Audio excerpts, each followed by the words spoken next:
Luisa bareng sama Loren ya, Luisa ya?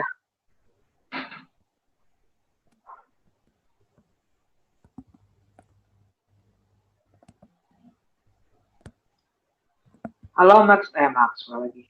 Oke. Selamat pagi teman-teman yang udah baru datang di PRP. Ada Edward, ada Ethan, dan Nicholas. Ada Kyle belum ada ya? Oh, Kyle pergi ya jangan-jangan. Wah. Ada siapa tadi? Fiona.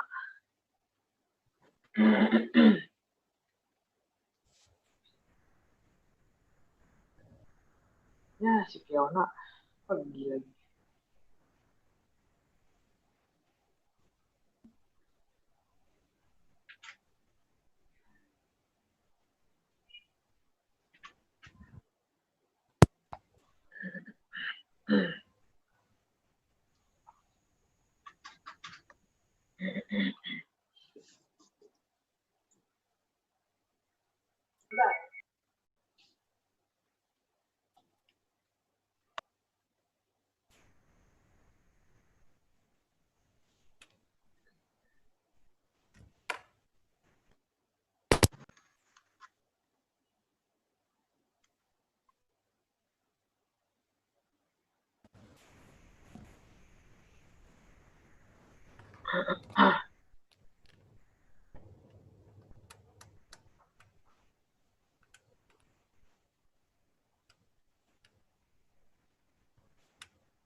Kita mulai 11.35 ya.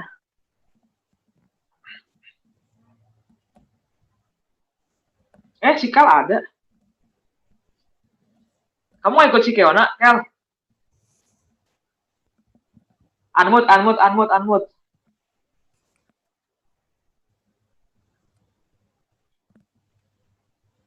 Hah? Si Kal lagi. Si Fiona pergi, kamu gak ikut? Enggak. Oh, saya pikir bukannya pergi sama keluarga, enggak? Enggak, perginya sama saudara, Cece. Wih. Takut di karantina. Oke deh.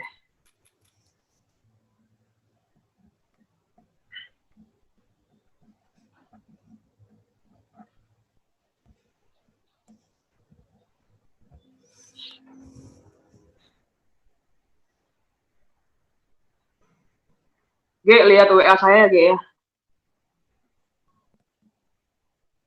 Oke, Pak.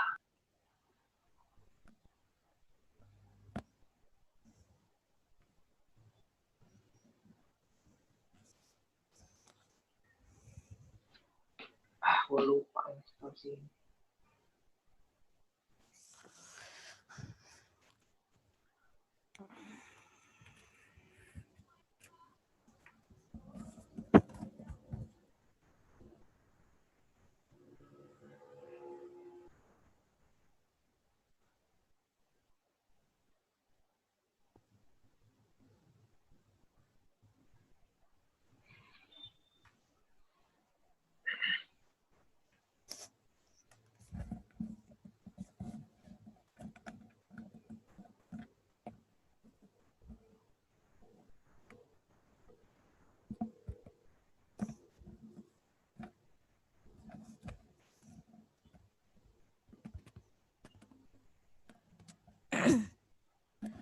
Halo.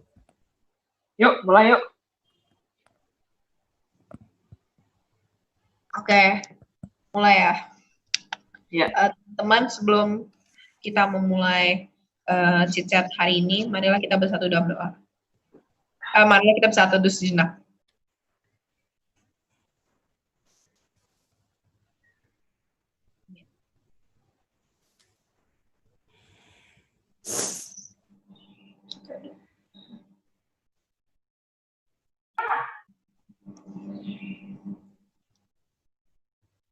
Oke, amin. Selamat siang semuanya. Halo Maxwell. Siang. Apa kabar? Ini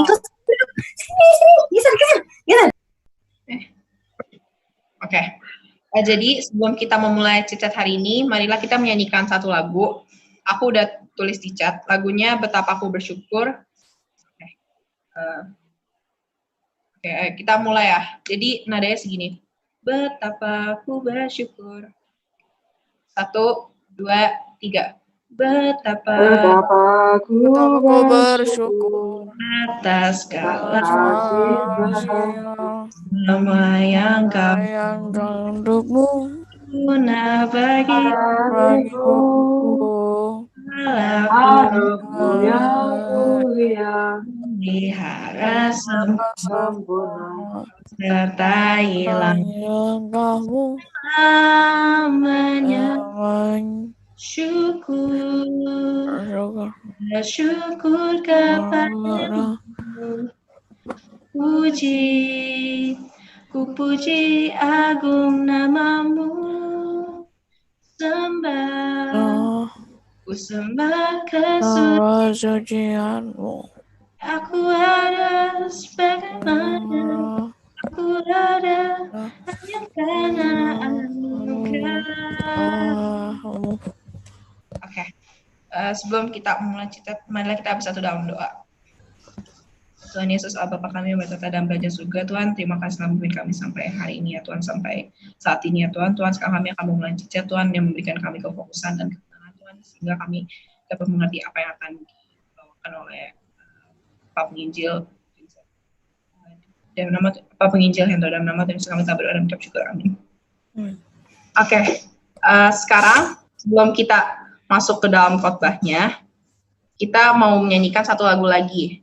Lagunya aku juga udah taruh di chat, Open Our Eyes Lord.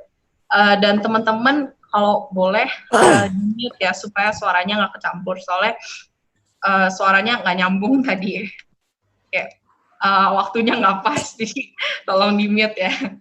Okay. Jojo boleh di-mute ya.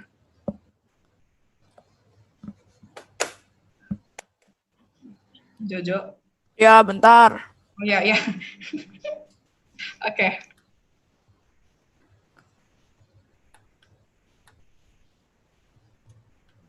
Atau belum di mute. Udah ya. Oke, jadi teman-teman yang tahu gue tetap nyanyi dalam rumah ya. Oke. Jadi nadanya segini. Open our eyes, Lord. 1, 2, 3. Open our eyes, Lord. We want to see Jesus, to reach out and touch him, and say that we love him. Open our ears, Lord, and help us to listen. Open our eyes, Lord. We want to see Jesus. Oke, kepada Bapak Penginjil saya persilakan.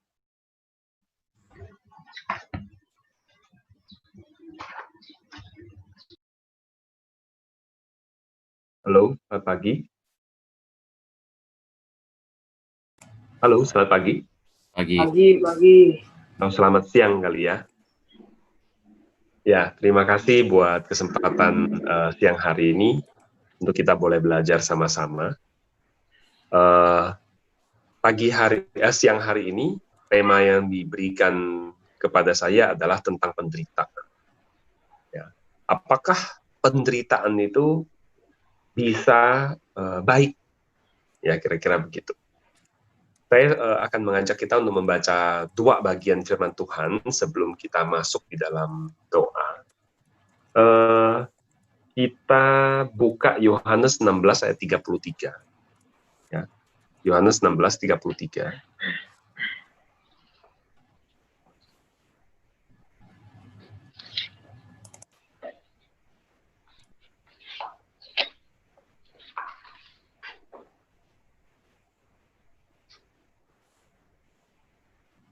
Tandai bagian itu Yohanes 16:33. Lalu nanti juga Roma 8 ayat 28. Tandain dulu 2 bagian itu.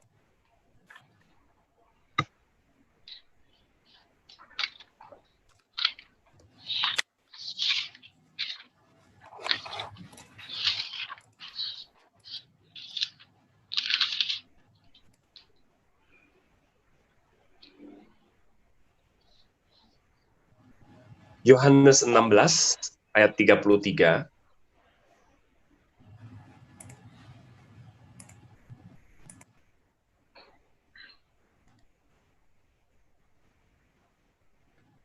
Roma 8:28. Jadi 2 bagian. Oke, saya akan bacakan. Yohanes 16 ayat 33. Semuanya itu kukatakan kepadamu supaya kamu beroleh damai sejahtera dalam aku. Dalam dunia kamu menderita penganiayaan, tapi kuatkanlah hatimu. Aku telah mengalahkan dunia. Lalu yang berikutnya, Roma 8 ayat 28. Kita tahu sekarang bahwa Allah turut bekerja dalam segala sesuatu untuk mendatangkan kebaikan bagi mereka yang mengasihi Dia, yaitu bagi mereka yang terpanggil sesuai dengan rencana Allah.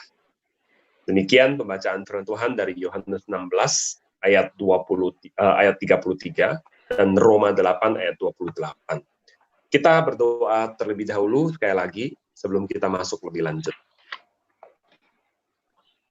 Bapa dalam surga, kami bersyukur, berterima kasih untuk kesempatan siang hari ini untuk kami boleh bersama-sama beribadah, walaupun kami dipisahkan oleh jarak, tetapi Roh Kristus yang menyatukan kami, yang menjadikan kami sebagai sesama anggota tubuh Kristus, walaupun kami di tempat yang berjauhan. Dan siang hari ini kami bersyukur untuk setiap pujian, doa yang boleh kami naikkan bersama-sama, dan kami juga akan merenungkan firman-Mu. Sertai, pimpin, berikan hikmat kepada hamba-Mu dan juga setiap kami ya Bapa, berkati akan ibadah kami pada siang hari ini. Dalam nama Tuhan Yesus Kristus kami berdoa.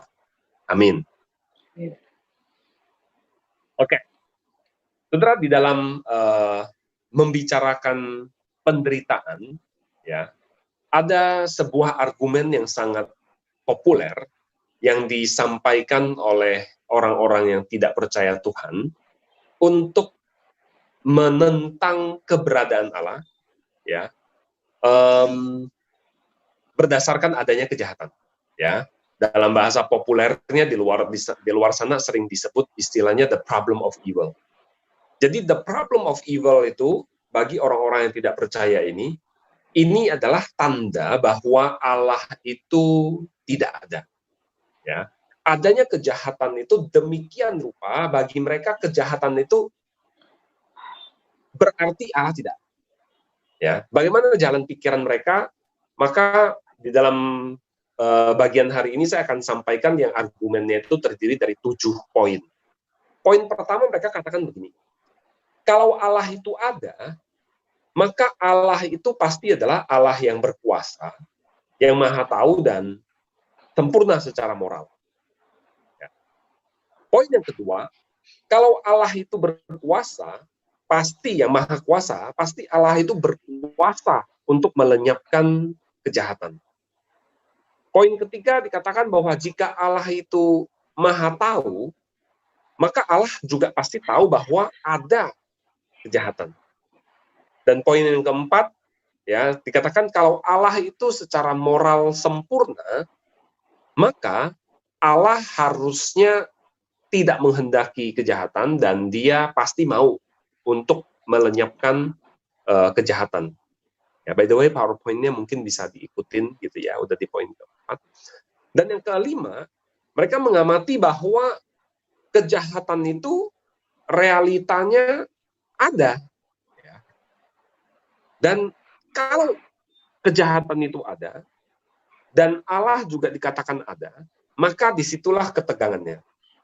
Berarti kemungkinan Allah itu ternyata tidak cukup berkuasa, pertama, atau Dia tidak tahu ada kejahatan, atau ternyata Dia tidak menghendaki untuk melenyapkan kejahatan.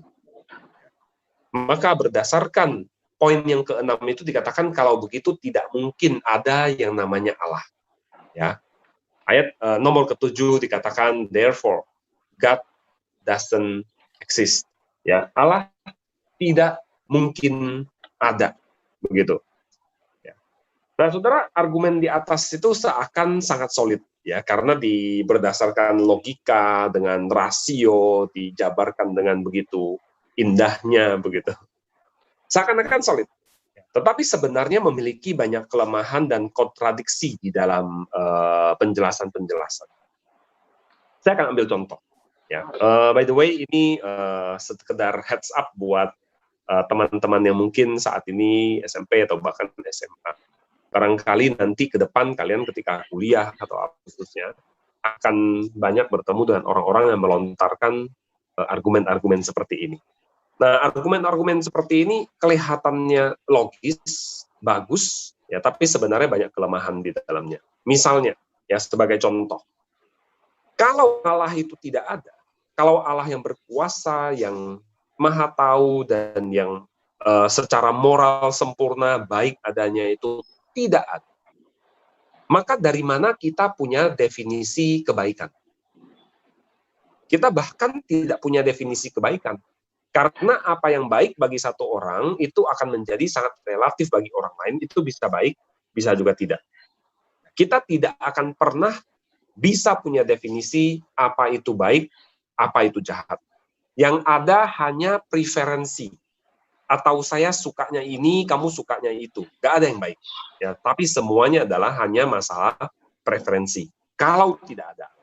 Ya, maka kalau misalnya mereka mengatakan tidak ada Allah dan kemudian merumuskan argumentasi ini, maka the whole argumentation, seluruh argumentasi itu sebenarnya gagal. Ya, karena mereka tidak punya dasar untuk berkata-kata apapun tentang apa itu baik, tentang apa itu jahat. Nggak ada. Oke, itu yang pertama. Lalu yang kedua, adanya kejahatan juga tidak bisa ditafsirkan bahwa Allah itu tidak ada. Karena itu siapa yang memutuskan bahwa keduanya itu adalah mutually exclusive begitu. Yang satu ada, maka yang satu tidak ada. Allah ada, maka dia tidak akan mengizinkan kejahatan, atau adanya kejahatan pasti Allah jadi nggak ada. Itu tidak ada relasinya. Dia tidak bisa membuat sebuah argumen seperti itu. Artinya orang yang membuat kesimpulan ini menyimpulkan bahwa dia lebih tahu. Allah dan kejahatan itu tidak mungkin eksis bersamaan. Oke, itu yang kedua. Lalu yang ketiga, siapa yang mengatakan bahwa kalau kejahatan masih ada sekarang, itu berarti Allah tidak akan melenyapkan kejahatan itu. Oke, dapat poinnya ya. Siapa yang mengatakan bahwa adanya kejahatan, berarti Allah tidak akan melenyapkan kejahatan itu. Oke. Nah, saudara, maka the problem of evil yang sering diangkat ini menunjukkan bahwa sebenarnya adanya Allah tidak berarti kejahatan itu tidak akan ada sama sekali. Dan inilah realita yang kita hidupi di dunia ini. Kita baca Alkitab, kita berdoa, dan kita mengalami hidup bersama dengan Allah. Kita tahu betul itu adalah pengalaman yang begitu real. Tetapi kejahatan itu kita rasakan, kita alami betul bahwa kejahatan itu memang eksis di dalam hidup.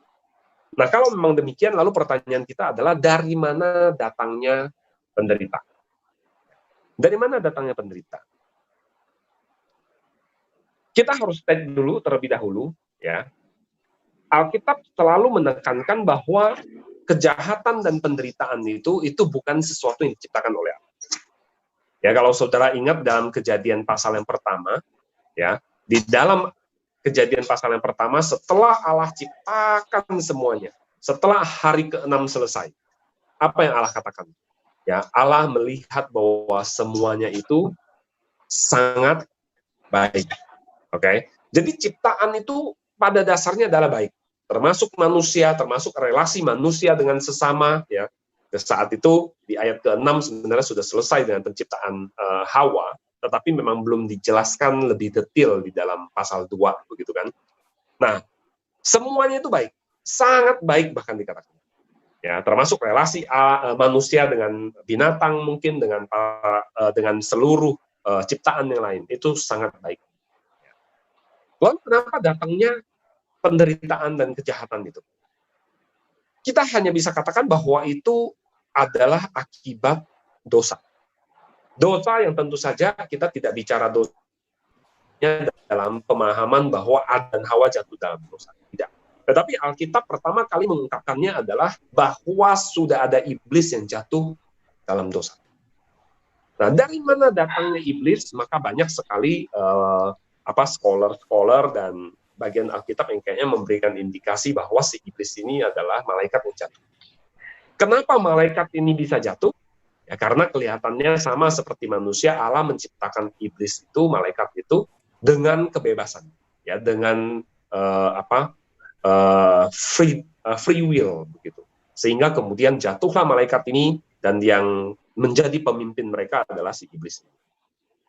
Lalu yang kedua, dari mana datangnya penderitaan? Maka Alkitab di dalam Yakobus pasal 1 ayat 3 sampai 15 ya, itu berbicara bahwa manusia sendiri itu juga sebenarnya berperan ya. Manusia sendiri berperan. Bahkan termasuk Adam dan Hawa sendiri. Ketika Adam dan Hawa didatangi oleh si iblis, perhatikan enggak? Ya, nanti saudara boleh baca ya, kita nggak punya waktu untuk itu. Bahwa si Hawa itu sebenarnya sudah memendam ketidakpuasan. Ya, nanti saudara coba baca, coba amati komentar-komentar dia ketika si ular itu datang bertanya kepada dia. Ya, saudara akan temukan sebenarnya ada ketidakpuasan, ada isi hati yang dia tidak bisa ungkapkan kepada Allah kelihatannya. Jadi kita melihat bahwa sebenarnya sudah ada keinginan untuk yang akan nanti yang membuat dia jatuh. Nah, di dalam Yakobus pasal 1 ayat 13 sampai 15 di sana dikatakan, apabila seorang dicobai, janganlah ia berkata pencobaan ini datang dari Allah. Sebab Allah tidak dapat dicobai oleh yang jahat dan dia sendiri tidak mencobai siapapun. Tetapi tiap-tiap orang dicobai oleh keinginannya sendiri karena ia diseret dan dipikat olehnya.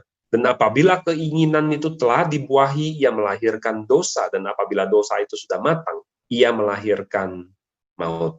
Jadi kita perhatikan bahwa di dalam diri manusia sendiri, di dalam kebebasan Allah berikan dia kebebasan, tetapi dia sudah memiliki keinginan-keinginan. Ya, dia diseret oleh keinginan, dia dipikat olehnya, dan saya rasa itu juga yang terjadi dengan Hawa. Ya, dia bisa melihat buah itu menarik, enak dan sebagainya. Ya, dan akhirnya setelah dibuahi dikatakan lahirlah dosa. Dan nanti apabila dosa itu matang, melahirkan maut. Ya, apa peranan iblis? Iblis mungkin dalam hal ini adalah, boleh saya katakan dia adalah katalisator. Tanpa iblis pun manusia bisa, saya rasa sangat bisa terseret dan jatuh dalam dosa. Ya, iblis mungkin menjadi katalisatornya. Makanya kita tidak bisa mengatakan itu salah iblis sepenuhnya, enggak. Karena manusia punya free will dan manusia memilih untuk jatuh mengikuti keinginan. Nah, pertanyaannya adalah, kalau penderitaan itu bukan diciptakan oleh Allah, tidak direncanakan oleh Allah, tapi kemudian datang sebagai akibat dari kejatuhan ke dalam dosa, baik iblis maupun manusia, mengapa Allah izinkan? Kan pertanyaannya begitu kan? Dalam hal ini saya harus katakan bahwa kita tidak tahu. Ya, yang jelas bukan Allah yang menciptakan. Oke?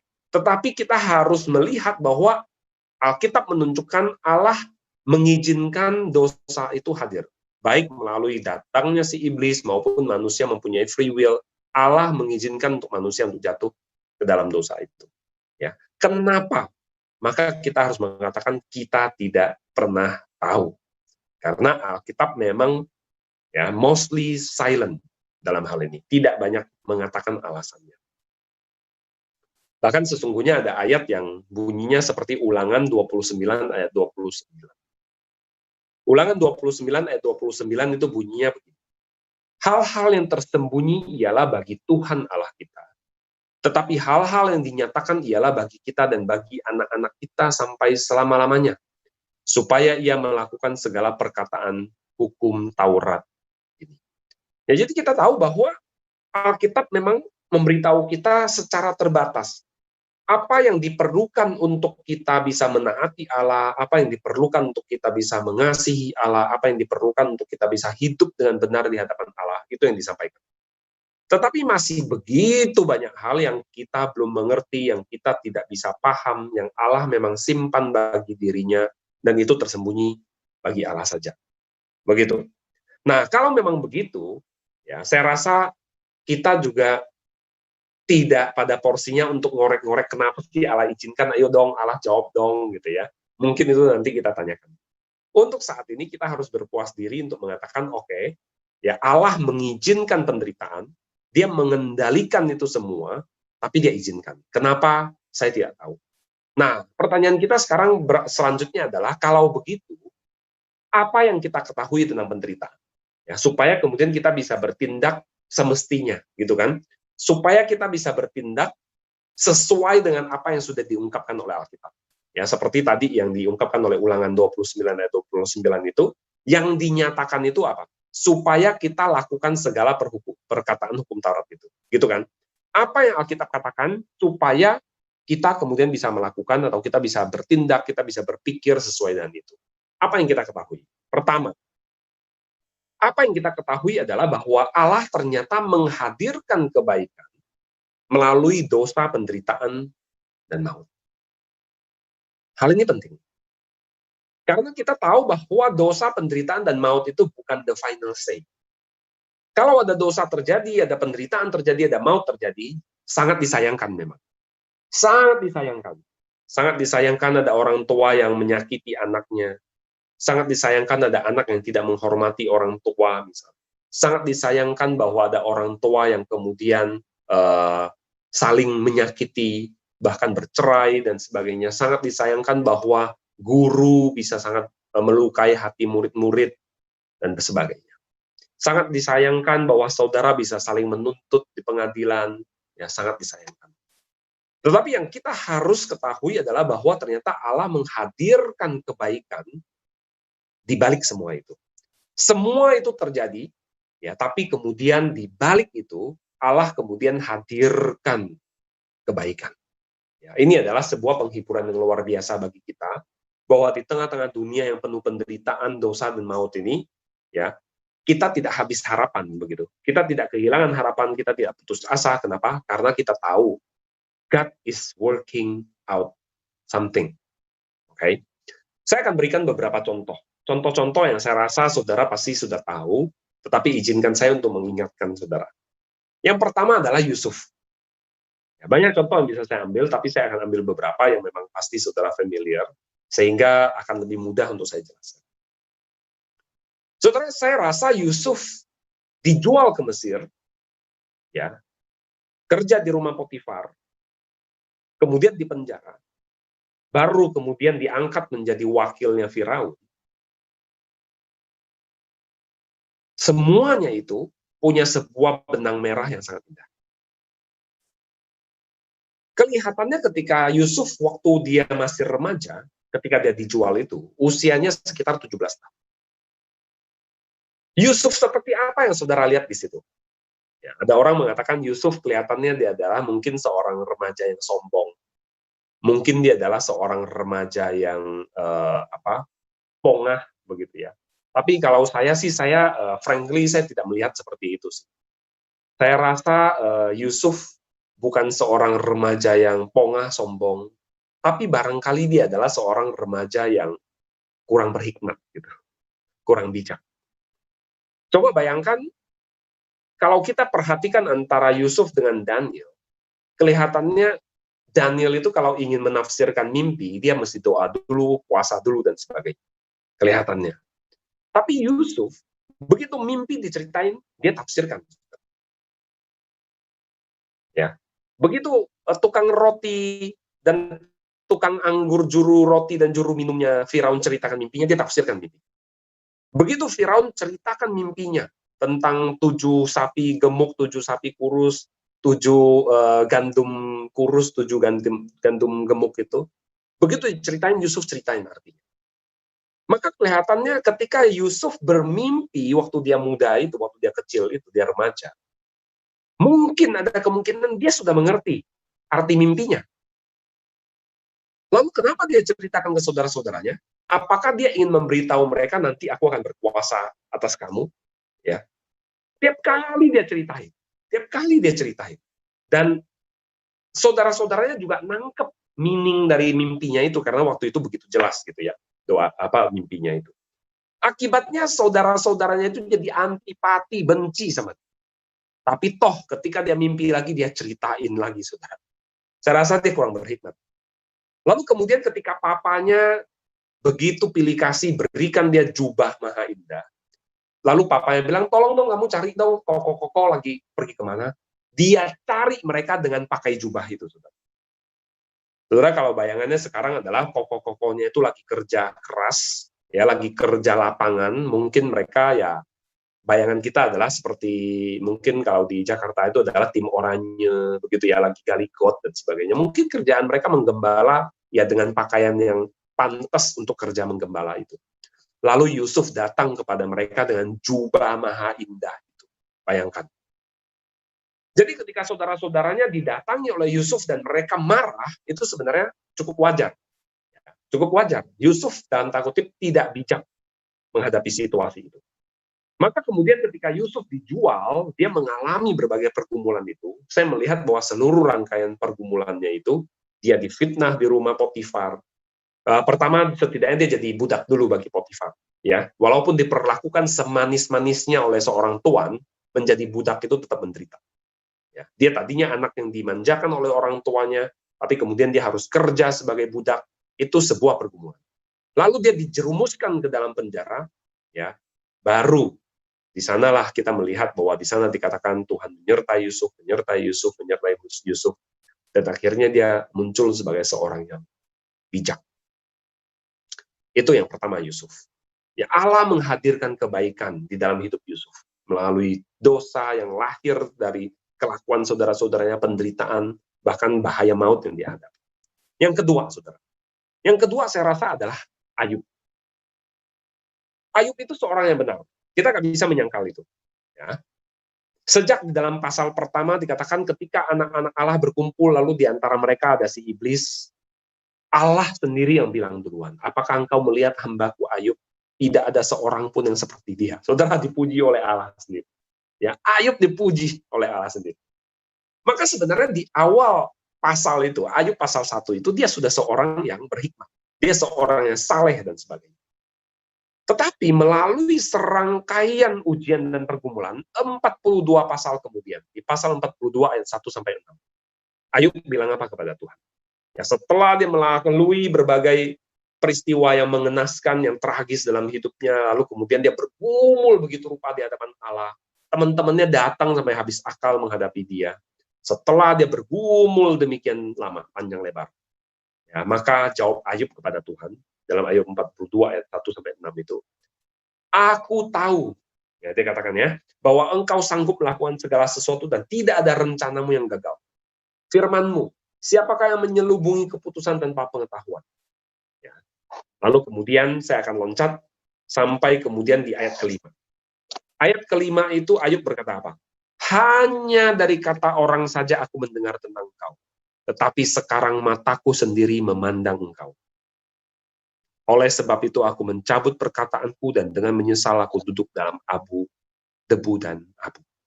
Saudara, Ayub ini seorang yang bergaul dengan Allah, yang begitu dekat dengan Allah, dan Allah memuji kesalehannya dan sebagainya, dan dia berusaha untuk hidup taat di hadapan Allah, benar di hadapan Allah. Tetapi pengalamannya yang saya percaya sudah begitu dalam dengan Allah itu. Ya, jangan lupa bahwa Ayub ini seorang yang usianya sudah tua. Bahkan di pasal pertama itu ketika dia jatuh miskin. Dia sudah seorang yang lanjut usianya, yang sudah mapan, begitu. Jadi pengenalannya dia dengan Allah itu saya yakin itu bukan sembarangan. Tetapi ketika dia melalui penderitaan demi penderitaan itu, dia bergumul di dalamnya begitu lama, ya, melalui tahap yang begitu kritis dalam hidupnya, akhirnya dia sampai kepada kesimpulan, dia bilang apa? Hanya dari kata orang saja aku mendengar.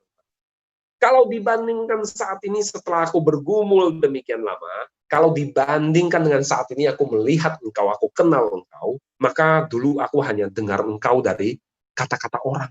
Aku gak melihat sendiri. Tetapi sekarang mataku sendiri memandang engkau. Maka apapun yang dulu sudah pernah saya katakan, entah yang baik atau mungkin yang jahat, begitu ya, itu sekarang semuanya aku cabut. Ya, semua yang aku katakan dulu itu gak ada apa-apanya, gak kena, gak pas tentang engkau. Begitu. Saudara, melalui penderitaannya itu Ayub kemudian benar-benar kenal Tuhan. Dia menjadi begitu kenal Tuhan. Dari matanya sendiri dia memandang Tuhan. Maka tidak heran bahwa di dalam Mazmur Roma 8 ayat 28 ya ini sebuah ayat yang sangat terkenal yang tadi juga kita bacakan. Kita tahu sekarang bahwa Allah turut bekerja dalam segala sesuatu untuk mendatangkan kebaikan bagi mereka yang mengasihi Dia, yaitu bagi mereka yang terpanggil sesuai dengan rencana Allah. Saudara, sampai kepada hari ini, Allah tetap terus menghadirkan kebaikan melalui dosa, penderitaan, dan maut. Ya, saya belum lama ini nonton sebuah video tentang seorang penginjil di Tirus, ya, di Libanon, di negara Libanon. Negara Libanon ini dulu 1900 sekian begitu, sebenarnya ini adalah negara yang cukup banyak orang Kristen.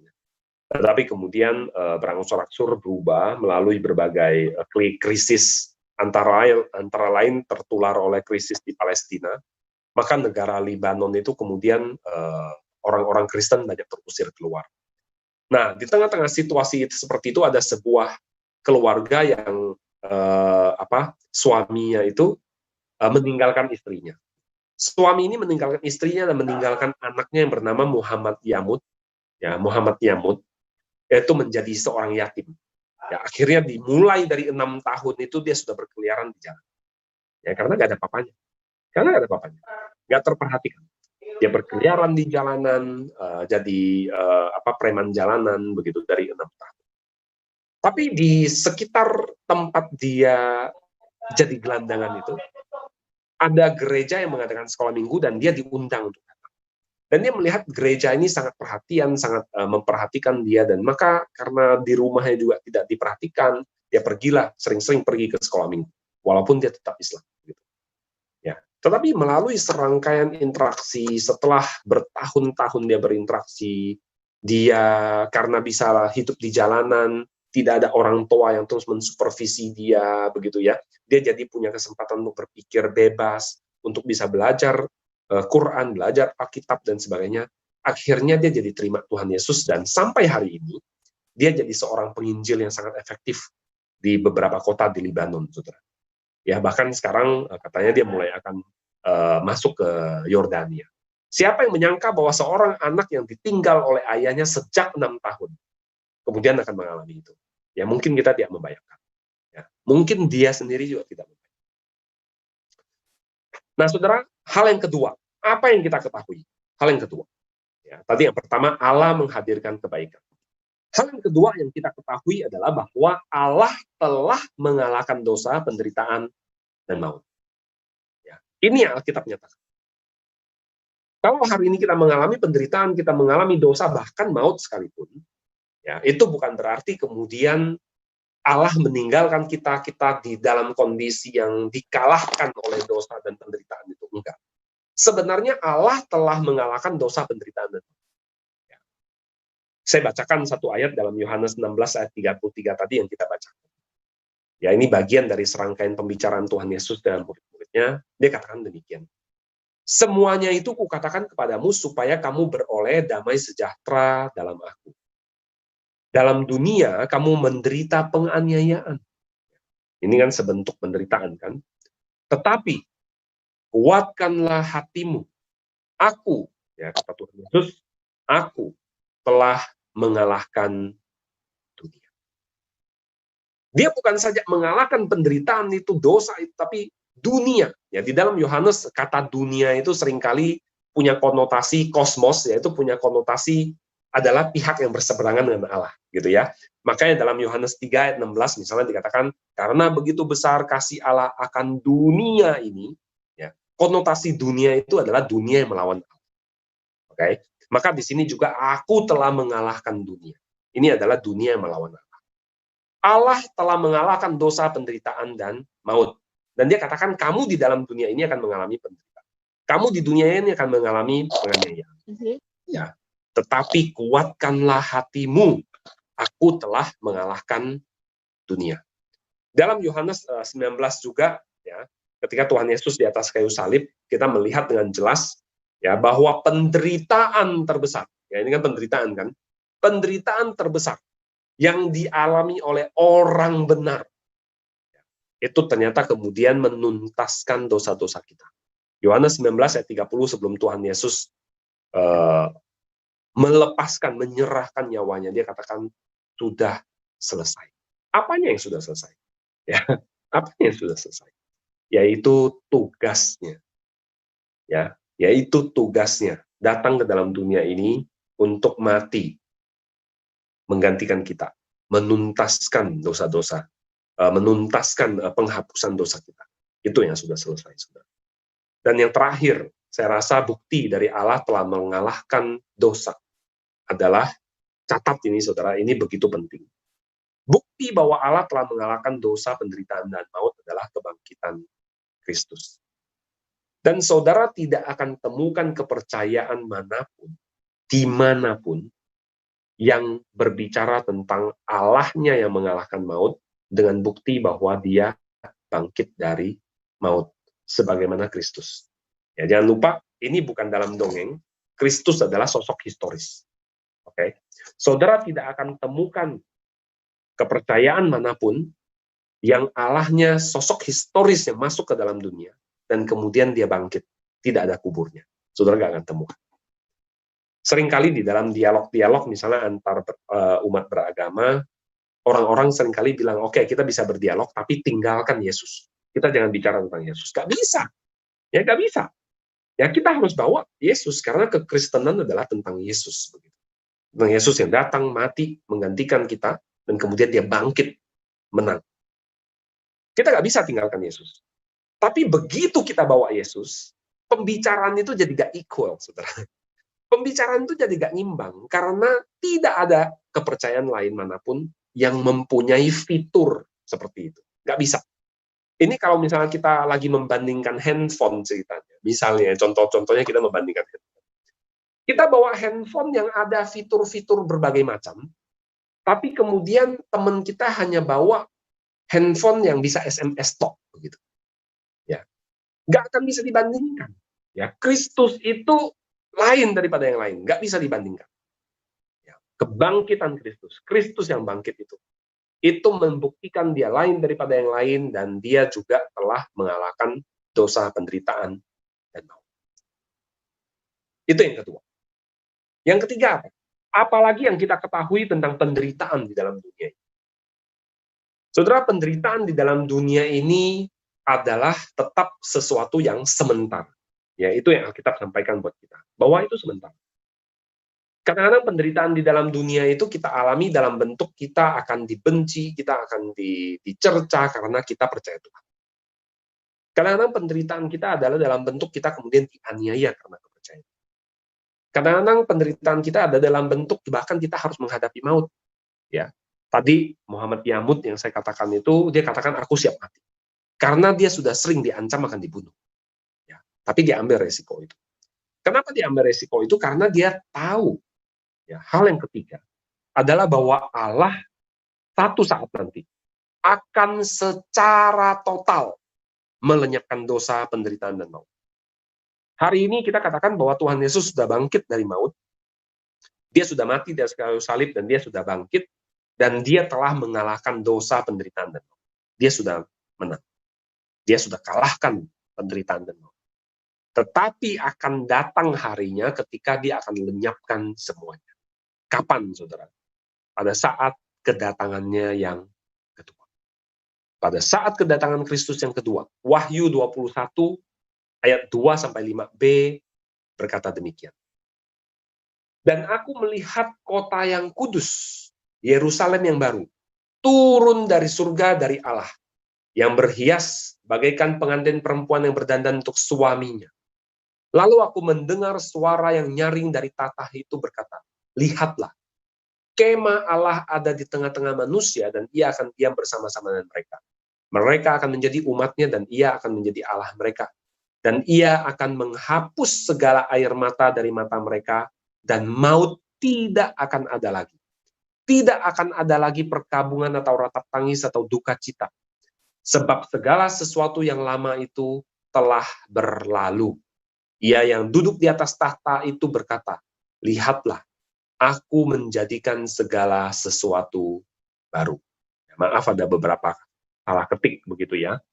Tapi saudara nanti bisa baca lagi. Ya. Ia akan menghapus segala air mata dari mata mereka. Dan maut tidak akan ada lagi. Tidak akan ada lagi perkabungan atau ratap tangis atau duka cita. Sebab segala sesuatu yang lama itu telah berlalu. Ia yang duduk di atas tahta itu berkata, lihatlah, aku menjadikan segala sesuatu baru. Saudara, inilah saya rasa minimal 3 hal yang perlu kita ketahui. Ya, minimal 3 hal yang perlu kita ketahui yang Allah nyatakan melalui Alkitab dengan begitu jelas. Yang pertama, ya, adalah bahwa Allah mendatangkan kebaikan di dalam dosa, penderitaan, dan maut. Ya, apa artinya itu bagi kita?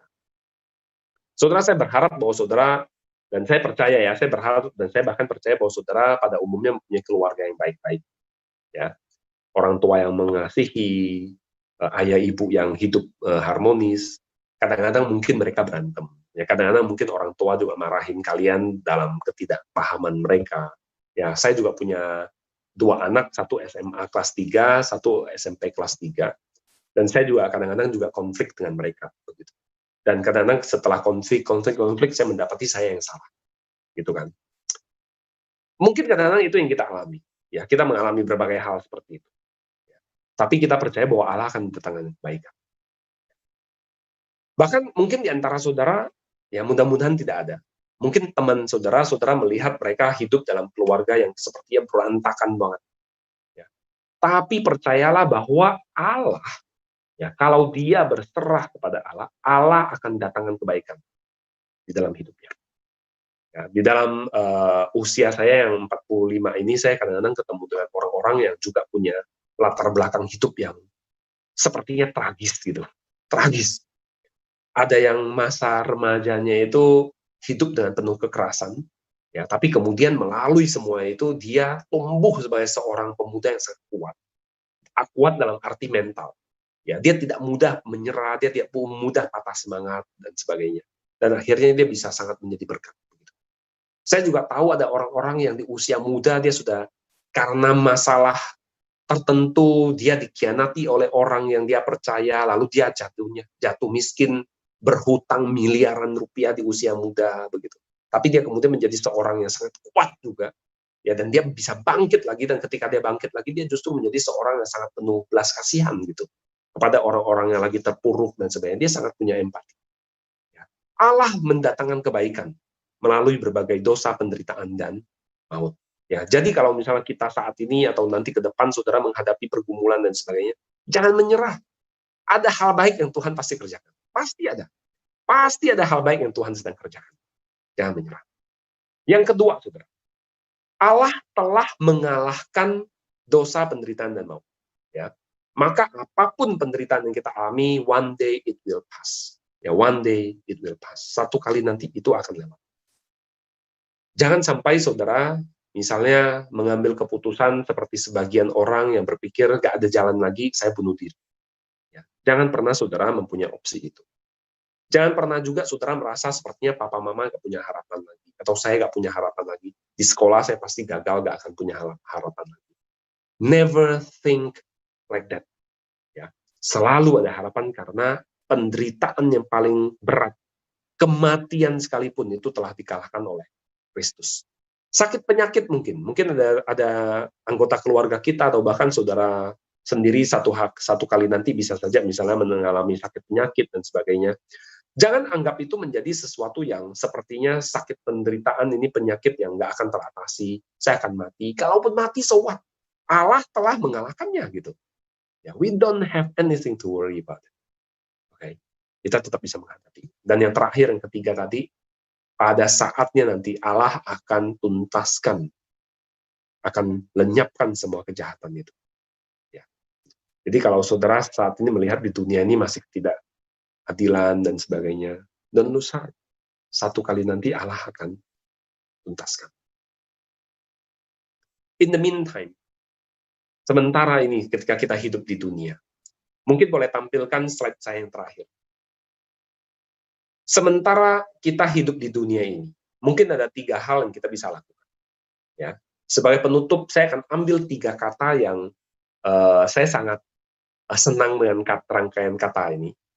Bukan dari saya, ya, tapi dari teman yang dia memang senang merangkai kata dengan rhyme, dengan ritme, dengan rima begitu ya. 3 kata, yaitu survive, revive, dan thrive. Survive itu adalah bertahan hidup. survive, bertahan hidup itu survive. Revive itu adalah bahkan bangkit kembali, itu revive. Dan thrive itu adalah bahkan kemudian berlimpah begitu, meluap-luap gitu, thrive. Jadi sementara kita hidup ini, kita bisa survive, kita bisa bertahan hidup di tengah-tengah dunia ini. Tapi bukan hanya sekedar bertahan hidup dengan kekuatan kita. Kita harusnya kemudian sadar bahwa aku ini adalah manusia yang terbatas. Aku bisa bertahan hidup karena aku dekat dan bersandar pada Tuhan. Oke, itu survive. Lalu kemudian di dalam survive kita tahu bahwa kita tidak hanya sekedar bertahan supaya gak mati, tapi bahkan kita bisa bertumbuh. Revive. Kita bisa revive. Hari ini mungkin kita adalah seorang anak yang sepertinya menjadi korban di tengah keluarga atau tengah situasi yang tidak ideal. Tapi kita harus juga melihat bahwa kita bisa keluar dari batasan itu. Bukan saja kemudian kita hanya bisa bertahan supaya tidak menjadi korban yang dibinasakan, tapi bahkan kita mungkin bisa menjadi seorang yang bertumbuh keluar dari situasi itu. Ya, bahkan kemudian kita bisa thrive. Kita bisa menjadi begitu bertumbuh luar biasa, dan akhirnya kita menjadi berkat bagi orang lain. Saya bacakan satu ayat sebelum saya masuk dalam ilustrasi bentuk. Roma pasal 5 ayat 3 sampai 4. Roma pasal 5 ayat 3 sampai 4 dikatakan demikian. Kita malah bermegah juga dalam kesengsaraan. Saudara, kalau kita boleh punya kesengsaraan, kita juga bermegah. Kenapa? Karena kita tahu bahwa kesengsaraan itu Allah akan datangkan sesuatu. Karena kita tahu bahwa kesengsaraan itu menimbulkan ketekunan. Dan ketekunan menimbulkan tahan uji, dan tahan uji menimbulkan pengharapan. Saudara, kalau kita tidak pernah sakit, kita tidak pernah susah, kita tidak pernah mengalami gagal, kita tidak akan pernah mengerti apa itu artinya berjuang sampai berhasil. Tapi kalau kita pernah gagal, kita pernah terpuruk, kita berjuang, baru kita berhasil, kita mengerti apa itu namanya ketekunan. Kita baru mengerti apa itu namanya tahan uji. Gak dikit-dikit orang bilang itu mental tempe, mental tahu, begitu ya. Ditekan dikit aja hancur. Ya, saya tidak mengatakan tahu atau tempe tidak bagus, ya, bergizi tinggi. Tapi saya bicara mungkin fisiknya, gitu ya, ilustrasikan fisiknya. Tahu itu kan dipencet dikit hancur, gitu kan. Apalagi kalau tahu Jepang, sapo, gitu kan. Tetapi kalau misalnya kita sudah mengalami kesengsaraan, kita tekun, kita tahan uji, maka kita juga akan mempunyai pengharapan yang sangat kuat. Slide saya yang paling terakhir. Saudara, hidup ini kadang-kadang kita bayangkan, ya slide yang terakhir, Tom. Kadang-kadang kita berpikir bahwa sepertinya hidup kita itu kita ingin mulus seperti gambaran di atas. Ya. Bayangkan kalau hidup kita ini adalah jalan hidup yang mulus, jalan yang lurus saja, nancak bolehlah, tapi dikit aja. Ya, ini dikit aja nancak sampai kepada akhirnya. Itu kan menyenangkan banget, bukan? Nggak ada penderitaan, nggak ada kesusahan. Ya, orang bilang kecil dimanja-manja, ya, muda kaya raya, ya. Kecil dimanja-manja, ya, muda foya-foya, ya, tua kaya raya, ya, mati masuk surga. Ya, itu menyenangkan banget, bukan? Ya, kecil dimanja-manja, muda boleh foya-foya, tua tetap kaya raya, ya, mati masuk surga.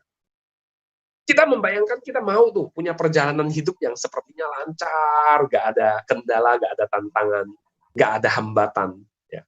Tetapi hidup itu realitanya gak seperti itu. Allah ternyata mengizinkan kita hidup itu seperti gambar yang di bawah itu. Realita hidup kita Allah izinkan tuh seperti itu. Ada naik turunnya, ada tanjakannya, ada nyemplung ke dalam airnya. Kemudian kita harus, nggak bisa lagi naik sepeda itu, kita harus mungkin pakai perahu, kita manjat lagi ke seberang, lanjut lagi menghadapi hujan badai mungkin. Nanjak lagi naik tangga. Lalu baru kemudian kita sampai di tempat tujuan. Saudara, kalau ini adalah sebuah game. Saudara senang game yang lurus, naik, begitu saja. Atau saudara senang yang ada tantangan itu. Kalau ini adalah sebuah perjalanan wisata, saudara. Saudara senang yang mana? Yang pertama atau yang kedua? Sebenarnya kita mungkin lebih senang yang kedua, bukan? ada manjat-manjatnya, terantuk batunya, ada jatuhnya sedikit, bangun lagi, manjat lagi. Dan melalui semua itu, kalau kita bisa mengatasi semua itu, kita akan keluar sebagai seorang yang lebih dari pemenang. Benar-benar seorang yang kuat ditempa oleh berbagai badai kesulitan. Ya, maka kembali kepada pertanyaan kita semula di awal tadi, apakah kita bisa mengatakan ada good suffering, ada penderitaan yang baik? Maka kita harus ingat pertama-tama bahwa penderitaan itu bukan Allah ciptakan dengan sengaja untuk kita. Tidak. Ya, apa yang Allah ciptakan itu adalah sangat baik. Tetapi karena manusia, iblis, dunia ini jatuh dalam dosa, maka lahir penderitaan. Tetapi Allah kemudian mengubah penderitaan itu untuk mendatangkan kebaikan. Allah kemudian kalahkan penderitaan itu, dan satu kali nanti dia akan lenyapkan penderitaan itu. Saat itu kita akan mendapati bahwa kita adalah pribadi-pribadi yang sudah kuat. Kita adalah pribadi-pribadi yang sudah sangat bersandar kepada Tuhan, yang sangat sadar bahwa kita lemah. Tapi kita menjadi pribadi-pribadi yang sangat cinta Tuhan. Saudara, apa yang menjadi penderitaan atau pergumulan saudara hari ini saya tidak tahu. Mungkin itu berkenaan dengan kondisi rumah tangga, keluarga, mungkin itu berkenaan dengan kondisi keuangan orang tua. Ya, hari ini pasti sulit ya, susah. Tetapi percayalah bahwa Allah akan datangkan kebaikan. Ya, karena dia telah mengalahkan bahkan maut, dan dia akan melenyapkannya pada waktunya. Ya, bahkan kadang-kadang waktu itu kita tidak harus tunggu nanti akhir zaman. Tapi bahkan di dalam hidup kita ini, dia bisa tolong kita. Kita tetap bisa thriving di dalam dunia ini. Yang menjadi tugas kita adalah bahwa kita tekun ya, dalam pengharapan kita. Mari saudara kita berdoa.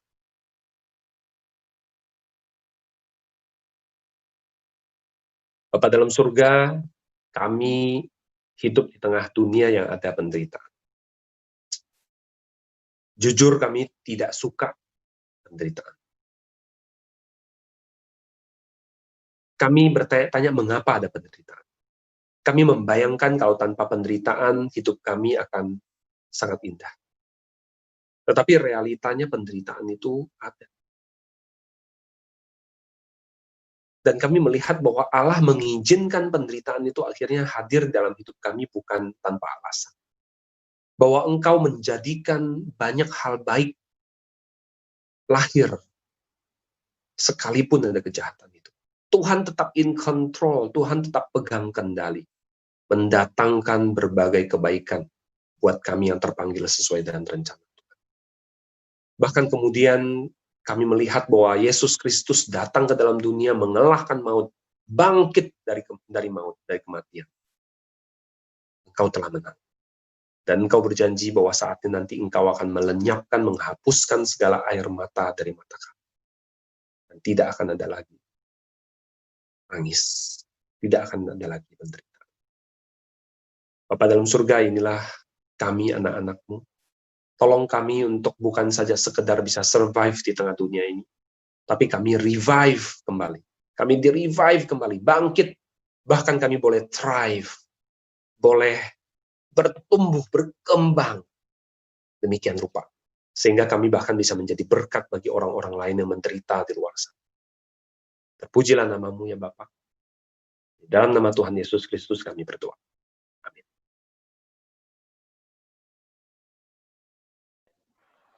Oke. Saya akan kasih kesempatan ya buat pertanyaan dulu ya, beberapa menit. Kita nggak lama-lama. Apakah dari PRP dulu deh, ada yang mau nanya nggak? Ada yang mau penasaran, ada yang mau nanya soal penderitaan, ya? Atau ada yang masih belum ngerti? Boleh nanya? Silakan. Yuk. Yang PRP dulu, ada yang mau nanya? Daripada saya tunjuk.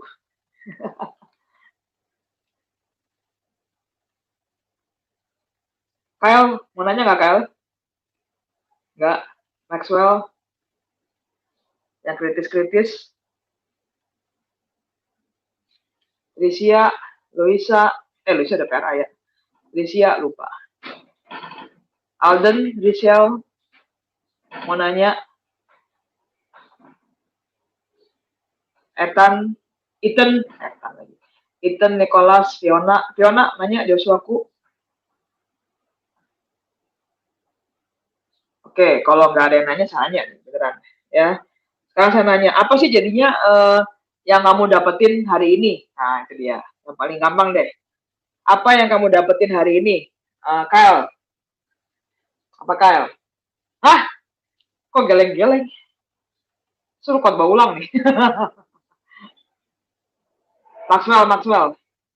Apa yang kamu dapetin dari khotbah hari ini? Berkat apa? Pelajaran apa? Insight apa?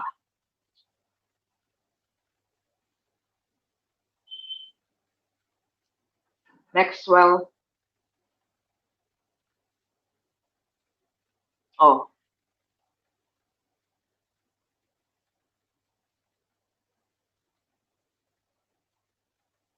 Ngetik ya kamu ya?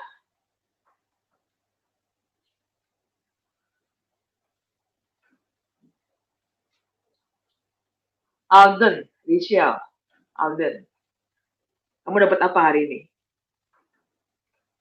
Kenapa saya nanya? Karena seringkali kita udah dengar khotbah, kemudian kita selesai, terus kita main game, lupa. Ada penderitaan, ada masalah, kita malah marah-marah lagi, kita malah bersungut-sungut lagi. Kita selalu nanya, Tuhan kenapa saya dapat kesulitan? Kenapa saya menderita? Kenapa keluarga saya ada masalah? Wajar memang secara manusia nanya seperti itu, tapi mari kita sama-sama belajar hari ini. Kita boleh melihat ada beberapa hal tadi ya. Ada yang ingat nggak tuh 3 hal tadi tuh? Ada yang nyatet nggak? Yo. Ada nggak Maxwell? Ada komen? Oh, Maxwell. Penderitaan tidak sepenuhnya buruk. Penderitaan adalah seperti alat yang Tuhan gunakan untuk membentuk kita. Oke. Thank you, Maxwell. Yang lainnya, Alden, Rizal, Fiona, mau nanya apa? Edward. Oh, malah left. Jangan keluar dulu, Edward. Kita belum nyambut kalian yang baru. Oke, kalau ini saya boleh nanya nggak ke Mako Hendro? Kira-kira ini kan kadang-kadang anak-anak sukanya mau praktis gitu ya. Silakan. Apa sih yang kita bisa ambil dari, kan zaman sekarang saat ini kan kita ngalamin COVID gitu ya. Oh iya. Dari mana sih ada kebaikan apa gitu yang kita bisa lihat dari COVID ini? Gitu. Kadang-kadang kan seringkali mikirnya semuanya buruk, kita nggak bisa kemana-mana, kita mesti belajar online, kita mesti banyak tugas, orang tua juga beberapa ada yang kesulitan ekonomi dan segala macam. Oke. Silakan. Ya. COVID itu tetap kita harus katakan bahwa itu buruk gitu ya. Kita tetap harus katakan penderitaan itu penderitaan dan kita sebenarnya tidak mengharapkan. Tetap COVID kita katakan itu sebuah tragedi. Tetapi kalau kita mau belajar melihat hal baiknya adalah begini. Bahwa di tengah-tengah situasi COVID ini ternyata kita mendapati orang-orang itu akhirnya tergugah perhatian dan empati. Ya. Saudara perhatikan nggak bahwa ternyata di dalam situasi COVID seperti ini, walaupun banyak bos-bos itu punya usaha itu jadi susah dan sebagainya, tapi mereka berusaha loh, banyak loh yang berusaha supaya misalnya karyawannya itu tidak dipecat, walaupun dirumahkan, tetap digaji, itu banyak yang seperti itu.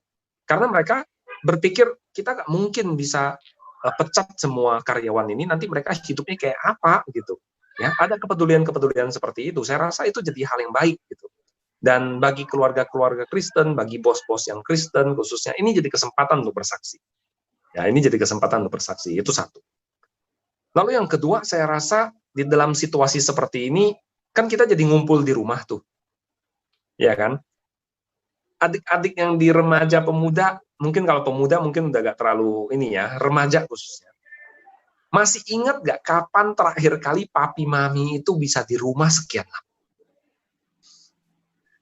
Ya enggak? Kapan papi mami terakhir kali bisa di rumah sekian lama, kita bisa spend waktu begitu banyak ya bersama-sama. Benar gak? Ya, walaupun kita di rumah dalam tanda kutip terpaksa karena PSBB lah, karena nggak boleh keluar lah, karena social distance lah. Tapi kapan terakhir kita bersama-sama sekian lama? Ya, saya sendiri saya mengalami, saya seringkali kalau hari Minggu itu kan pelayanan keluar rumah kan, kadang-kadang keluar kota juga dan sebagainya. Seberapa bulan ini pelayanan itu yang batal ada, yang online begini juga ada. Jadi banyak waktu sebenarnya untuk bersama-sama dengan keluarga, ya. Main sepeda bareng bahkan di waktu yang tersisa gitu ya. Ngajarin anak saya main ice skating, skateboard begitu, ya. Waktu seperti ini susah didapat, tapi masa ini kita dapat itu. Ya, dan saya rasa ini seluruh dunia lagi slow down. Lalu beberapa waktu lalu, saya nggak tahu saudara ingat atau tidak, misalnya ada orang yang foto langit Jakarta, lagi biru-biru cerah-cerahnya, lalu diposting. Ternyata baru kita sadar ya, ada langit yang begitu biru yang bisa kita lihat di balik sana. Ya, siapa yang menyangka? Gitu kan? Itu menjadi sesuatu hal yang berharga, dan saya rasa bagi bumi kita ini juga kesempatan slow down. Sebelumnya ini kan pemanasan global dan sebagainya itu kan terus terjadi kan, bumi makin panas. Tapi dengan usaha-usaha pada tutup, terpaksa berhenti dan sebagainya, itu semua memberi sedikit kesempatan bagi bumi untuk sedikit bernafas begitu. Lalu yang saya rasa sangat berdampak adalah soal teknologi. Ya.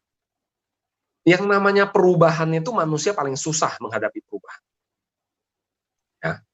Teknologi ini hari ini kita lihat misalnya kayak begini, kita ibadah online, kita bisa sekolah online. Sebenarnya ini sudah lama. Ya, setidaknya mungkin 3-4 tahun terakhir ini sangat mungkin. Tetapi kita tidak pernah berpikir untuk lakukan sesuatu seperti ini. Ya, saya tidak mengatakan bahwa kita ibadah, yuk kita bikin online saja, yang ketemu gak usah, enggak. Tapi maksudnya kita selalu memaksakan diri untuk seperti ini. Sekolah juga kita selalu memaksakan diri, mau hujan badai, mau kayak apa kita datang. Kita tidak pernah mempunyai kesempatan untuk kita explore, misalnya kesempatan belajar online lah, dengan segala alternatif dan kelebihan-kelebihan di online-nya. Kita nggak pernah mengeksplor kesempatan, misalnya kita KTB, nggak usah sulit-sulit kita KTB, kadang-kadang pulang kerja dan sebagainya, udah malam dan sebagainya, kita kumpul untuk KTB, kita mungkin nggak pernah terpikir untuk kita KTB, mungkin daripada kita batal ketemu, tapi kita tetap ketemu online-nya. Kita nggak pernah berpikir begitu. Tapi kesempatan COVID ini membuat kemudian kita pikir, ini mesti diapain? Ya, ini mesti diapain nih? Mesti di kerjaan mesti gimana? Online. Ya, ini sekolah mesti gimana? Online. Ini KTB bagaimana jadi online. Gitu. Saya rasa ini kesempatan yang juga Tuhan munculkan melalui peristiwa yang sangat disayangkan ini. Gitu. Ini hanya sedikit saja yang terpikirkan. Begitu contoh Christian. Oke, thank you Ko Hendro. Ya, sekarang yang PRA ya. Silakan yang PRA, apakah ada pertanyaan? Saya mulai dari Grace, kemudian Lauren, ya, Justin, Denny, Daniel. Gimana? Ada pertanyaan? Ada yang masih belum jelas? Ada Jessica.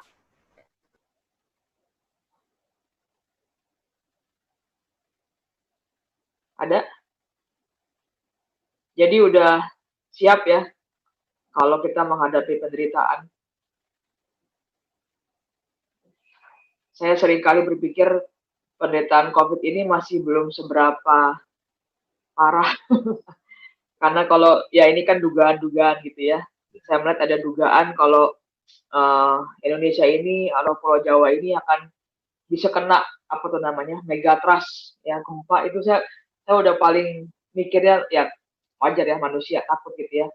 Saya selama ini tuh nggak pernah nyiapin apa-apa di rumah dalam artian apa tuh tas segala macamnya. Cuma seringkali udah malam gitu ya, udah mau tidur saya mikir, gue perlu siapin tas nggak ya, isinya baju segala macam kalau tiba-tiba gempa. Ada nggak pernah kepikiran seperti itu gitu ya? Kalau gempa besar yang mungkin skala Richternya 8 karena ada kemungkinan pergesekan palung bumi gitu ya antara daerah Jawa dengan Sumatera, karena kita kan dilewati oleh apa tuh namanya sih ya, fire atau apalah gitu ya, begitu palung bumi lah paling dalam gitu ya, itu bisa gempa, kadang-kadang bisa tsunami. Terus gue bayangin, gue emang Jakarta Barat sih ya, tapi kan Jakarta Barat sama Jakarta Utara nggak jauh ya. Jadi kalau tsunami kan. Nah, apakah teman-teman semua bisa percaya mau taat sama Tuhan gitu ya? Iya tuh, nonton apa tuh Last of Us. Oke. Kalau kayak nonton film Asphalt juga kayak gitu ya. Keadaan-keadaan sebelum penderitaan. Ada bencana ya, tentang bencana alam gitu ya. Apakah teman-teman mau percaya, mau taat, mau setia gitu ya. Nah, teman-teman, yuk sama-sama kita belajar setelah kita dapat kekuatan dari firman Tuhan hari ini, bahwa ada Allah yang bisa mengubahkan, menghadirkan kebaikan melalui dosa, penderitaan dan maut yang kita alami ya. Kita sudah belajar dari beberapa tokoh tadi, ada Yusuf, ada Ayub gitu ya. Bahkan dari Tuhan Yesus sendiri katakan bahwa dia mengalahkan dosa, penderitaan. Tadi pakai istilahnya adalah penderitaan besar ketika orang benar tertimpa kesalahan demi orang-orang berdosa, demi kita semua. Itu mestinya kita boleh ingat bahwa Allah pun tidak serta-merta dia dibilang cuek, tapi dia bahkan sudah mengalaminya dan sudah mengalahkannya. Dan kalau dia sudah mengalahkannya secara total dan akan konsumasikan ketika nanti akhir zaman, ketika datang kedua kalinya dia melenyapkan gitu ya. Kenapa kita nggak percaya sama dia? Kita mau tekun dalam pengharapan. Saya kutip sebuah quotes dari sebuah pujiannya si Sidney Mohede. Dia bilang, mau nggak kita percaya dan taat dan setia sampai akhir walaupun kita berada di dalam seperti apa tuh, api ya, kayak kisahnya Sadar Mesa Abednego, atau bahkan saya bilang, mau nggak kita percaya dan taat dan setia sampai akhir walaupun kita berada di dalam badai, di dalam storm. Kita mau still, kita mau tenang, kita mau rest, kita mau berserah sama Tuhan, kita mau ngandelin Tuhan, dan kita mau nantikan bahwa ada janji dan pengharapan Tuhan. Oke teman-teman semua, ya tetap semangat, tetap setia dalam menghadapi penderitaan. Oke, terima kasih. Sekarang kita mau masuk ke acara ini ya, penyambutan PRP. Justin, apakah ada videonya? Bisa dinyalakan buat teman-teman PRP yang baru naik dari Ekstra Sekolah Minggu.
Ya, ini sebagai bentuk kita punya sambutan ya dari teman-teman, dari kakak-kakak tingkat di PRP untuk boleh menyambut kalian yang hadir.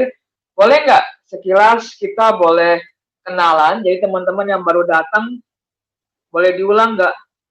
Ya udah ulang deh. Justin ada yang minta ulang nih. Kayaknya mau difoto atau mau direkam.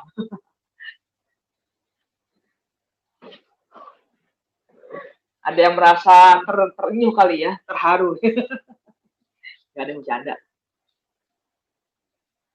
Ya, sambil mempersiapkan kalian yang baru bisa ini ya, siap-siapin diri.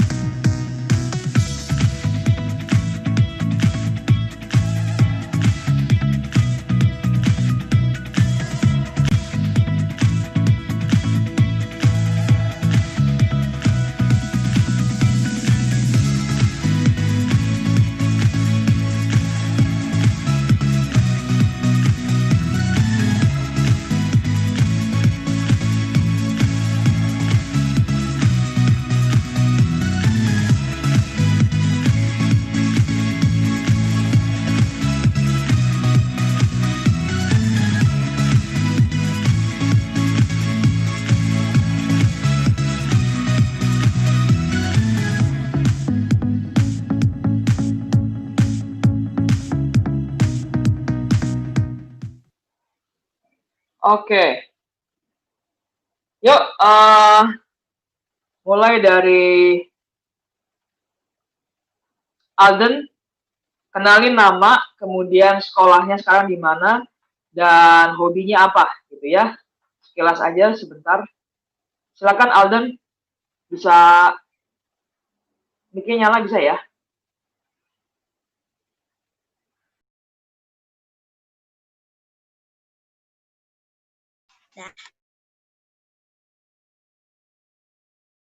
Sekolah di P1. Kalau ininya videonya nggak bisa nongol ya? Biar Oh, teman-teman pada ngeliat bisa. sebentar aja. Iya, thank you.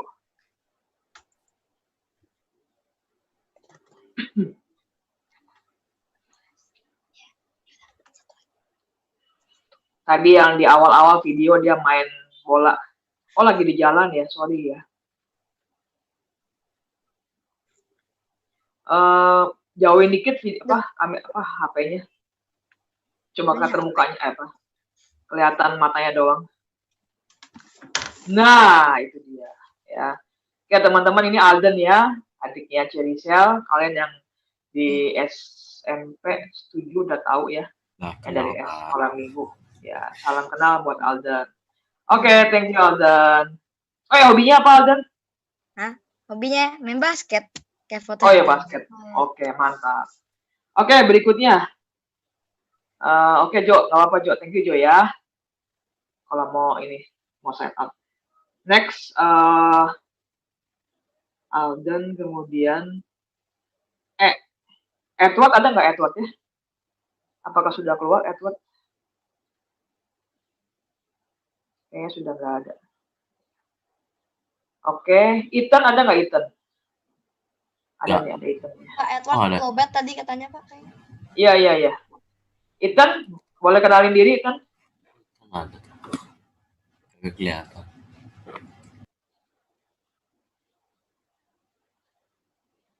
Ada. Oke. Halo, silakan kenalin diri Ethan, dari sekolah di mana, kemudian hobinya apa?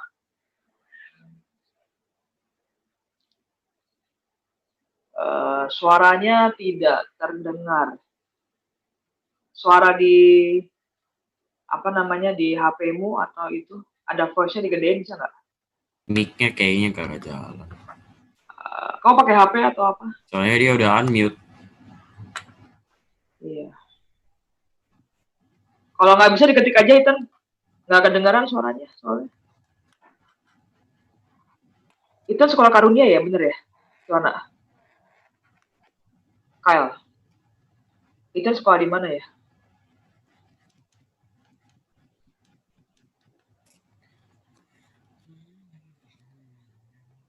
Kayaknya nggak di Karunia. Nggak di Karunia. Bukan ya? Oh, penabur. SMPK 2 penabur. Hobinya apa Ethan?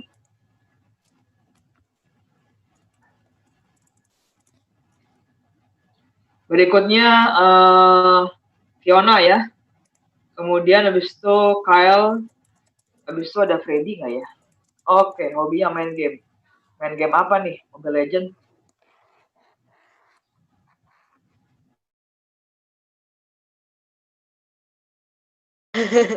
Sambil dia ngetik. Oke, si Fiona dulu deh, Fiona. Yuk, Fiona. Nama saya Fiona, ya, cewek yang pakai kacamata. Nama saya Fiona, adiknya Joshuaku. Sekolah Karunia SMP, hobi saya main game sambil nyanyi. Wih, mantap. Ini jago nih Fiona, nih jago komputer sama Inggris nih. Mantap nih. Oke, itu Fiona. Berikutnya Kyle. Generasi keempat dari Home Family. Halo teman-teman, nama saya Kael. Saya sekolah di Karunia, sama hobi saya itu gambar, menyanyi, dan senam. Wih, sehat ya. Oke, thank you Kyle.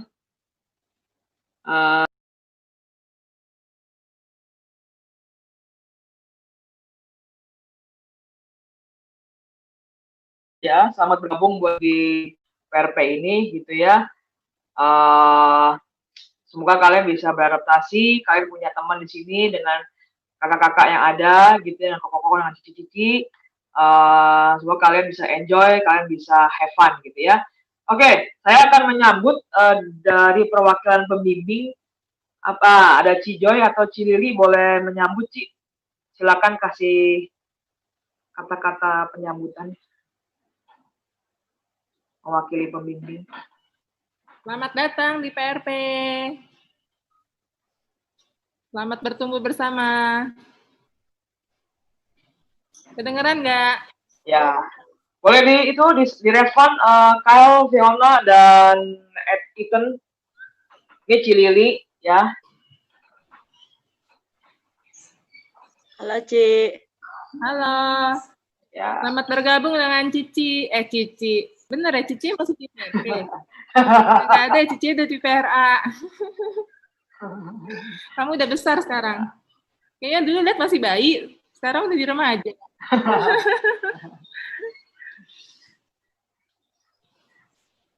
Ci Lili udah megang 4 generasi, Ci, ya, dari Kitten sampai Kyle. Ya, lihat Kyle tuh dari orok malah.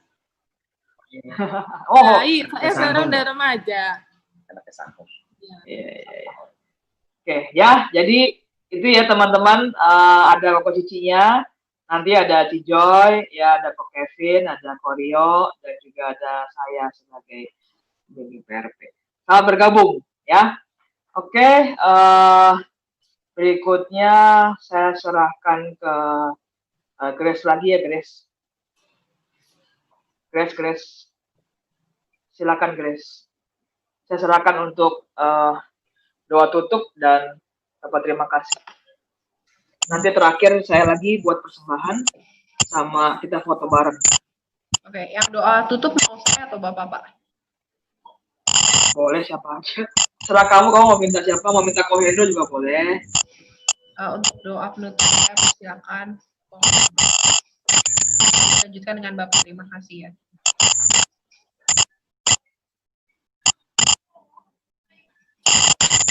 Doa dulu apa nyanyi dulu?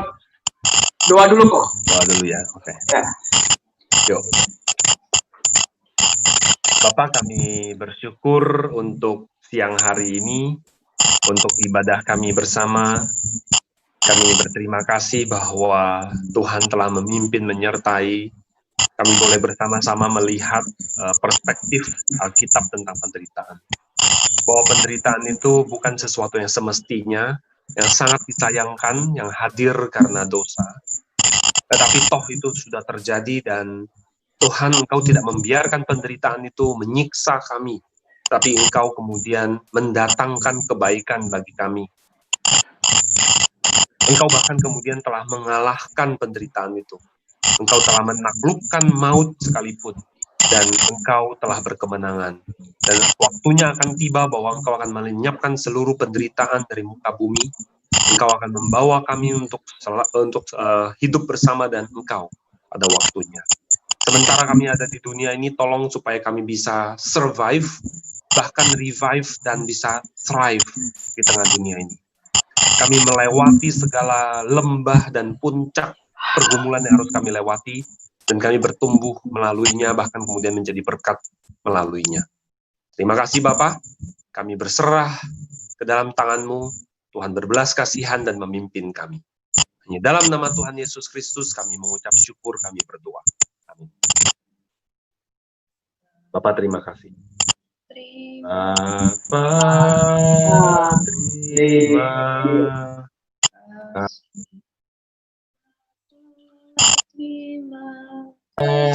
terima kasih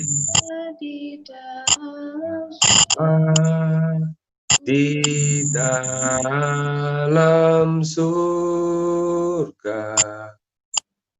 Puji terima kasih. Amin. Oke, sebelum kita bubar, dulu ada pengumuman ya. Gini teman-teman. Jadi kita mulai hari ini kita akan mencoba membiasakan kami ingin mengajak kita boleh memberi persembahan sebagai wujud respon kita bersyukur gitu ya. Jadi teman-teman boleh bisa scan QR code ini pakai OVO atau pakai BCA ya. Kalau teman-teman memang kesulitan nggak apa-apa, teman-teman bisa join gabung ke Papa Mama untuk kasih persembahan ke gereja ya, sama aja. Jadi ini persembahan secara umum. Kita mau belajar selain kita cuma chit-chat gitu ya, tapi bukan sekedar cuma chit-chat, tapi kita bisa jadikannya sebagai sebuah ungkapan syukur kita kepada Tuhan dengan cara memberikan persembahan.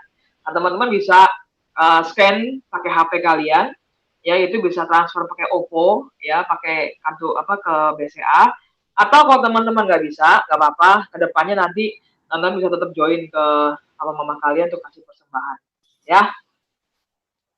Oke, saya ini dulu, kirimkan dulu sebentar. Oke, teman-teman yang mau kasih persembahan, silakan. Halo.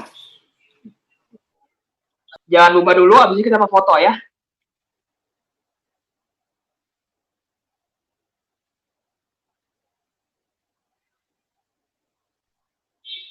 Pantau Christian. Itu OVO-nya pakai nomor ya?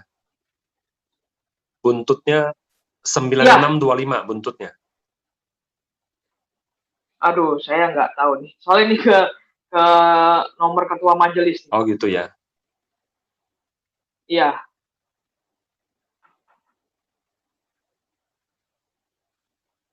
Iya, itu ke nomor ketua majelis. Saya nggak pernah pakai OVO soalnya. Bentar, saya coba ya.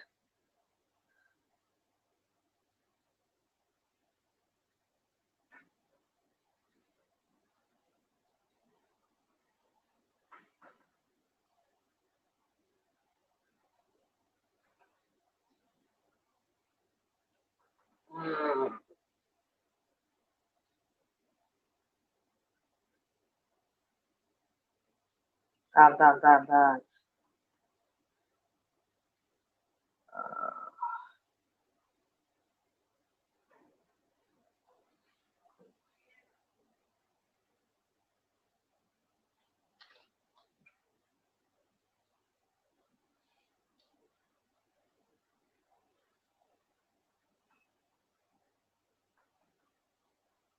Iya, benar. Nomor benar ini. Ya, pakai nomor ya? Benar. Iya. 9625. 9625, betul. Iya. Soalnya di sini kan agak benar kabur-kabur gitu. Iya. Oke, kalau sudah, kita ini yuk foto ya. Silakan tampilkan wajah kalian yang ganteng-ganteng dan cantik-cantik, remaja-remaja Kristus. Maxwell, foto ya. Iya, Pak. It's your job. Ih, rame lu. Nggak ngajak-ngajak.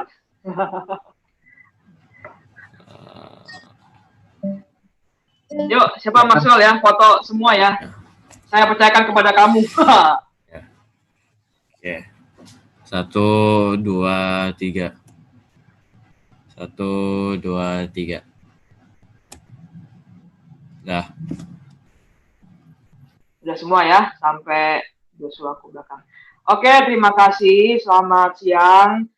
Jangan lupa join lagi minggu depan ya di Zoom kita dengan Cicet Remaja. Selamat siang, selamat hari Minggu. God bless you. Thank you Ko Hendro atas pelayanannya. Ya. Thank you. Berkati. Yang PRP yang baru datang, jangan lupa datang lagi minggu depan ya.